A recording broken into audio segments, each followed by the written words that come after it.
Do you have a child or a grandchild and you wished that you could teach them how they need to plan for their retirement, how they could be a good investor? Well, you're going to want to watch this video as we do a great interview to help you to understand how to do that. And by the end of this video, you'll actually gain clarity for your personal retirement plan and have action items to secure your retirement. To learn more about securing your retirement and all the different elements you need to know, subscribe to our channel and hit the bell to be notified when we post a video every Monday. We have helped hundreds of our clients gain clarity and get on the path to a comfortable and happy retirement. Now it's your turn. Let's dive in. Welcome, everyone, to our podcast here on Monday, where we are looking always to bring an expert to the table, somebody that can bring value not only to us, but also to our listeners. And today we have a guest. His name is Dan Sheeks, and he has a book that has just come out to help young people. And I'm going to let him kind of explain all that. But before I get too far into this, I just want to say, Dan, thank you so much for coming on and talking with us and sharing with us some of the work you're doing. Yeah, thanks for having me. Excited to be here and ready to talk about all this great stuff that's going on. Well, good. Well, and for all of our listeners, our show is really for individuals that are planning for retirement or living through retirement. We know retirement means a lot of different things to a lot of different people. Basically, not having to worry and think about money anymore, so to speak. But we get this all the time from our clients or people that'll talk to us and go, "Hey, what do you have that can help young people?" And I will tell you, myself and my partner Merce, who's always on the show with me, he just had a conflict today. We always telling them, "Hey, we've got things that we could share with them. We got things that we could help them with, but we just don't have the structure right now to be able to help that group. That's just not what we're set up to do." So we're always looking. So when I saw the information about you, I said, wow, I want to make sure we have him on, because I know there's a lot of grandparents and parents that listen that say, yes, I need something to help my grandchildren. So could you just give us a little bit of maybe your background, how you got started down this path of, financial independence and the idea of writing the book and what motivates you in that area?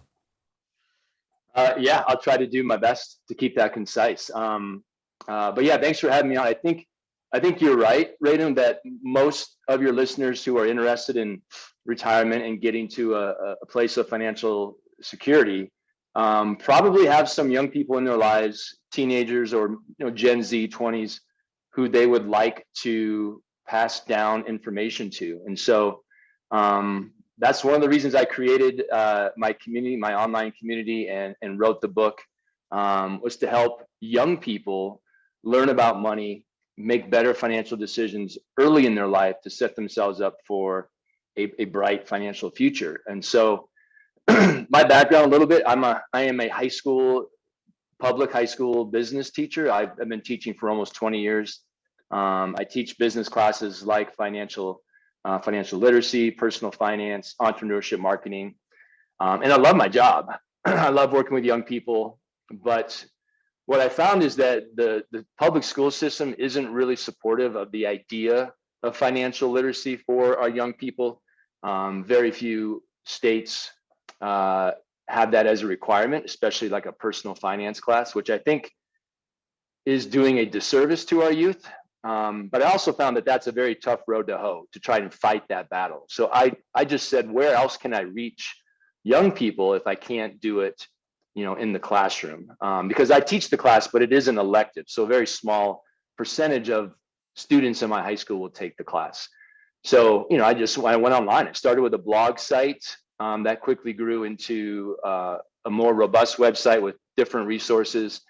I created the Sheeks Freaks online community, which is a platform where young people can join to connect with other like-minded young people who are very highly motivated and interested in making sound financial decisions, interested in investing, interested in early financial independence. And then I wrote the book. The book was kind of like a natural offshoot of the community, the online community. So the book, which is called First to a Million, will be published by Bigger Pockets, along with the workbook that goes with the book. They were released last December 2021. They're doing well. And those books are they're specifically for teenagers and getting them introduced to the strategies, concepts, and topics of early financial independence. Very good. Now, I know in just reading some of your information, you talk about this FIRE movement. Could you explain what that is and what that means?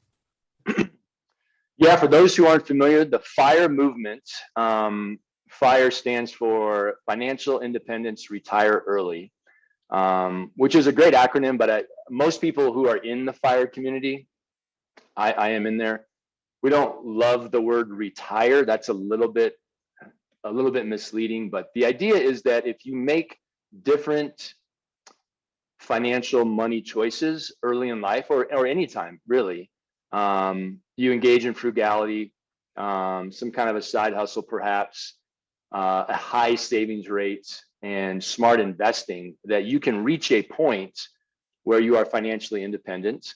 Some people call it financially free, earlier than age 65. So people in the community are doing it, in their 50s, 40s, 30s, some even as young as in their 20s. But it's not like those people then stop working and contributing for the rest of their life. They are still creating. They're just free to do what they want when they want. So they might start a different business. They might pursue a passion of theirs. They might volunteer and give back more, but they have the freedom of time to decide where do they want to spend their time rather than where do I have to spend my time. Very good. Now, in my business, and I've been doing this for like a little over 20 years, I work with individuals that are typically 55 years of age and older. And I do know, just in what we've worked with, a lot of times when you start talking to people, and you run the numbers, we used to do this all the time. If a person at 20 or 18 or young just saved a little bit of money for a very long period of time, it's so powerful. Most people don't do that. Most people say, I'll save when I when I make more, or I'll do this when I make more, when this situation or that situation occurs. Or most of the people that don't get real serious about money and planning until they're in their 40s. And then they're just like behind the 8 ball the whole time. So I've got a question for you around this idea of working with young people. How do you find, what's the best way to motivate a young person, teenager, late teens? How do you motivate them to get, to start looking at their future when it comes to finances? Yeah, there are things you can do to pique their interest for sure. But unfortunately, the bottom line is you can't make a young person want to learn about money and in their financial future. Just like any parents out there will understand, you can't make a teenager want to clean their room. You can offer them $100, but if they don't want to do it, they're just not going to do it, right? So the same is kind of true with financial literacy in young people. We can definitely pique their interest with ideas around early financial independence, or the compound effect, like you mentioned, showing them the numbers of, if you invest just a little bit, starting at a very early age, 18, 19, 20, how massive that difference is than if they started, say, in their 40s, based on a typical retirement age of 65. And sometimes that, I show that in my class all the time, and that will get many of their attention to say, wow, that doesn't make sense to me, but I can see the numbers work. So there's something there that I need to pay attention to. But not every kid, not every student is sold on it out of the gate. So I think as parents, we can do a lot in the house, include them in paying, when we pay our bills every month, include them in that, include them in the budgeting, open up your books and show your students or your children where your investments are, why they're there, how they're doing, what your savings rate is, what investments are in your 401k or IRA, and just have those conversations around the dinner table, driving to the grocery store, have a high school student or child plan your next vacation, give them a budget and see what they can come up with. So kind of make it fun, but in the end, you can't make a teenager do anything. Right. So one of the things I was reading as I was reading through your information was this idea about how to help a young person with their credit score. And this is kind of interesting. When I've got a son who's almost 19, and a daughter who's 16. And so we were talking with him in particular, and he's doing really well and trying to, he actually started his own little business and he's wanting to grow up, but he didn't talk to me necessarily about this, but he decided he was going to apply for some credit because he knew he was 18, he could do it. Interestingly, his score was like 740. He didn't get the credit the deal was not approved. And the main reason why is because he didn't have any history. We actually set up a joint credit card for him so that he was on the credit card. We did that early when he was like 15, so that he kind of got some of that benefit of that being paid every month. And he kind of viewed it as his card, but it was a joint card, so I could see what was going on. What is your what do you teach on that as far as helping young people build their credit, because they don't have history and are brand new at this whole thing? Yeah, it's a good question. And I think what you did, Radon, was exactly what I would recommend. As parents, we should be adding our teenagers onto our existing credit cards as an authorized user. First, double checking that credit card company will indeed report the on-time payments to the teenager's individual credit history. Most do, but just make a phone call to make sure that's accurate. Or if the young person is listening, ask your parents to add you as an authorized user. And then I think that's a great strategy, because then as a parent, you get to oversee them using the credit card while they're still at home, while it's somewhat controllable, right? I would allow them to make mistakes, allow them to charge too much, allow them to go over their limits, and have the appropriate consequences and tough talks after they do make mistakes, but allow them to make them. And as you can see with your son, having an authorized user, them on as an authorized user, will start building their credit score even before 18. That's really the only strategy before 18. When I talk to young people in my community that I work with, I tell them, the day you turn 18, roll out of bed, go to your computer and apply for your first credit card. When you turn 19, apply for your second. And when you turn 19 and a half, apply for your third. Make sure you're using every one every month, paying off the full balance on time every month. So maybe one is for food, one is for gas for your car, and one is for everything else. Now, that is with an asterisk, in that young person does need to understand what responsible credit card use looks like. I don't want any and every teen going out and doing what I just said, but if we have trained them and educated them well, then they absolutely should be able to handle 3 credit cards. And with 3 credit accounts being used every month, being paid off every month on time, their credit score will grow extremely quickly. Now, there is no loophole or shortcut to building the length of credit history. That just takes time. But all the other components of a credit score, we can just start hammering them as soon as they turn 18. So what are some of the things that you teach in your book and through the workbook? What's a young person going to get from that? Like, are they going to get strategies, or are they going to get specifics or get ideas? Like, kind of what's the drive of what they're going to get out of the book? And you said there's a workbook too. Yeah, both the book and the workbook. The book is more the foundation. It lays out some of the things we've been talking about: building a credit score, responsible credit card use, what is good debt versus bad debt, what are real assets versus false assets. It kind of lays the foundation of some personal finance stuff. But the real purpose of the book is to build up a mindset around the idea that you do not have to, although you can, as a young person, you do not have to follow that typical American dream pathway of go to high school, get good grades, go to college, get good grades, get a good job, get married, have 2.3 kids and a dog and a white picket fence, and work till you're 65 and then live the good life. There are other options out there if you do things differently that will allow you to reach financial freedom before age 65. So just introducing them to that option. I don't tell anyone what to do, and I never will. Everyone's story is personal, but I think it is a great idea for young people or anyone to know that there are other options than working till you're 65, and then let them decide, now that they know hopefully what all their options are, Do I want to be on this end of the spectrum? Do I want to go till I'm 65 or anywhere in between? What is my goal? What fits my ideal life the best? Do you find that there's like things that you try to bring up to, I guess, educate a young person to say, hey, here's something, here's an avenue you could go down. Maybe they don't even know, their mind's not even open to things that they could invest in or things that they could go into at a young age. Do you walk them through scenarios like that, or just like expand their thinking a little bit? Like, oh, I didn't even know I could go and invest in something like, in that particular world.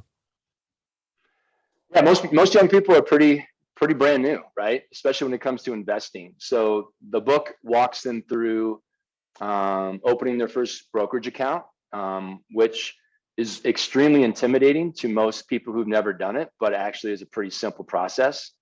And it'll walk them through how to do it with a parent before they're 18 to have a joint account in a brokerage account.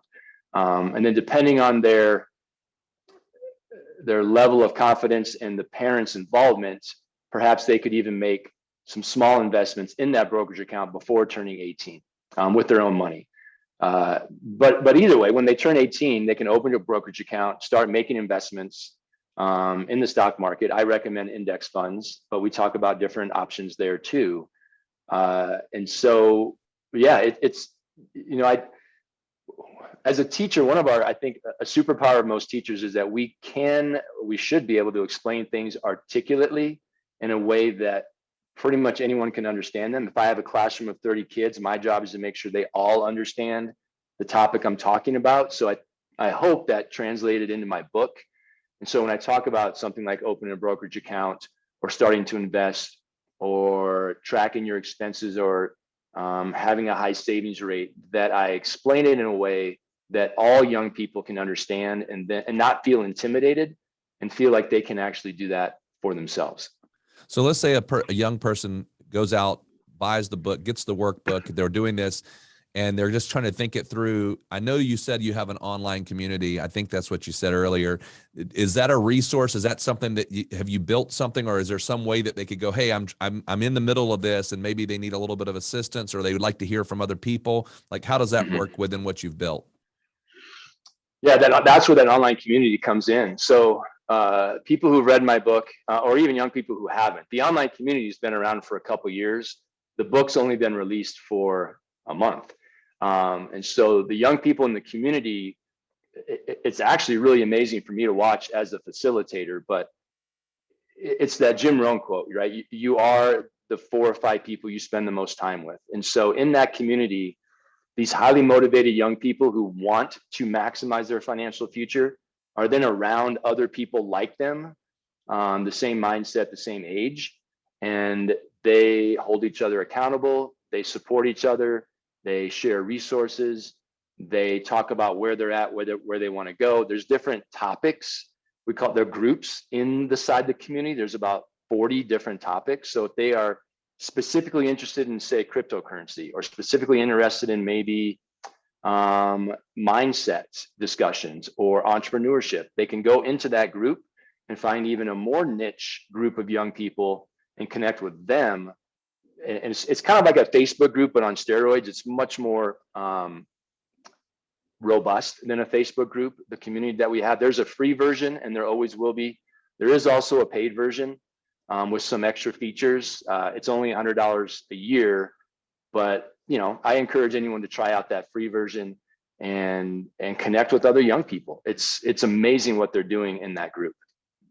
Well, this is fantastic, Dan. I think what you put together here is really, really, really needed. I know that in the work I do, I know it's needed. I get asked about it all the time.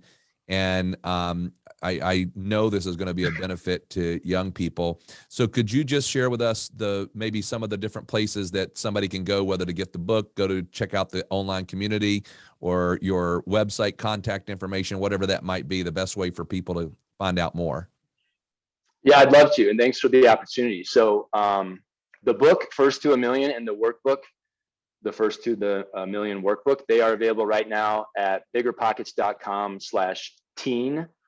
Or you just BiggerPockets, you'll find the bookstore. If they buy both together, they get a discount.